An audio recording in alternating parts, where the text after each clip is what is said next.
The first IYF World Camp in 2025 was held in Sucre, Bolivia's judicial capital. The Bolivia World Camp, held from January 31st to February 2, was held in close cooperation with the Bolivian government as an event specifically held to commemorate the 200th anniversary of Bolivia's independence. This year, at the opening ceremony, as many as 6,000 spectators, including teenagers and citizens from 8 South American countries, attended. Pastor Oxu Park said that he hopes Bolivian youth will learn thinking skills, self-control, and faith in God through UOF. At the Bolivia CLF forum held simultaneously, pastors from various South American countries were delighted to hear the gospel. The message that Pastor Oxo Par shared today was a confirmation of what is in the scripture. There are many people who have not yet heard this gospel, and it is good to be able to share this message with others, biblically, showing the word, as Pastor Oxo Par has explained it, directly from the Bible and not giving human interpretations. There are many churches that are giving messages of encouragement or are giving positive messages, but they are not giving the message of the cross. And it is good to highlight that the gospel of Christ is the power of the cross.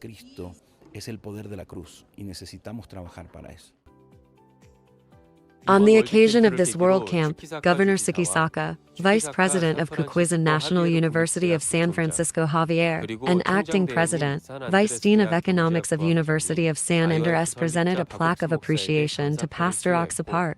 IYF also presented a plaque of appreciation to Governor Chukwusaka for supporting the holding of the World Camp in Scray. Following Bolivia, the 2025 Paraguay IYF World Camp was held in Asunción, the capital of Paraguay, from February 2nd to 4th. This World Camp was held with the support of 8 Paraguayan government agencies, and the opening ceremony was attended by about 2,000 attendees and spectators, as well as about 50 government and political VIPs, including senators, the Ministry of Gender Equality, and the Minister of National Defense. The Grachas Choir performed amid enthusiastic cheers from the audience, and Pastor Oxu Park expressed his hope that youth would read the Bible and connect with God. The Paraguayan Ministries of National Defense, Interior, and Youth each awarded a plaque of appreciation and a certificate of merit to Pastor Oxa Park. Also, on the 4th, the closing ceremony of the Paraguay IF World Camp was held, and a meeting was held between Pastor Oxu Park and President Santiago P. of Paraguay. The meeting on this day included discussions on cooperation and youth education between Paraguay and Korea, and served as an opportunity to further strengthen the cooperative relationship between the Paraguayan government, Good News Mission, and IYF. They look forward to God working in South America beginning in 2025 through the World Camp. Good News Ancient Church Youth University held a Visiting Silver University from February 4th to 6th. As an event held by visiting a nearby senior center, various performances and mind lectures were very well received by the seniors at the center. In particular, the Ancient Church Youth College reported that during the mind lecture, many people accepted the gospel as Pastor Cho Kyung-won and Choi Young-seok of the Good News Ancient Church preached the gospel. He also announced that he plans to continue visiting silver universities in the future.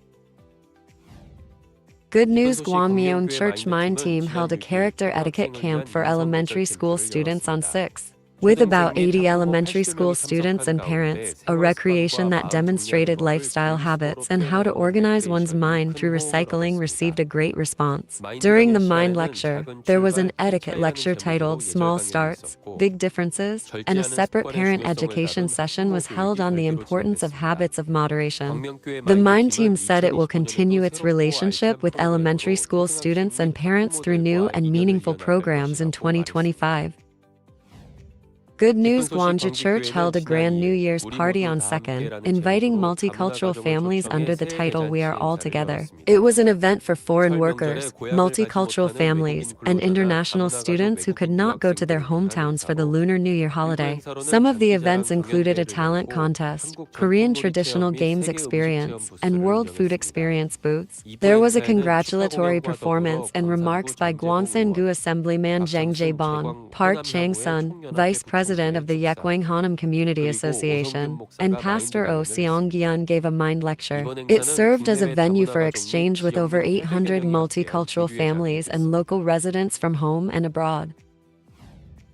Good News Anson Church held a children's character camp magic jar event on the 1st. About 100 children and parents attended, and Shin Won-kil, director of Anson City Lifelong Learning Center, and Jeon Hee-il, CEO of Anson City Youth Foundation, delivered congratulatory remarks. Among the various programs, the Mind Lecture on the theme of Mind Break was very popular. And finally, they watched a promotional video for the Good News Corporation Festival held in Anson on the 19th. The Inseong Camp Magic Jar program plans to continue visiting many schools and welfare centers in Anson to spread a healthy mind and the gospel to children.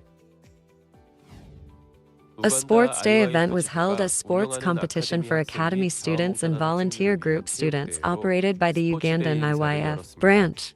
With Makerere University providing the venue free of charge, sports games were held on campus throughout the morning and afternoon, and at the end, Uganda branch director Kim Young-jin delivered a message to the students. Attendees who participated that day expressed their feelings that they had come together as one and left unforgettable memories, and predicted active activities this year.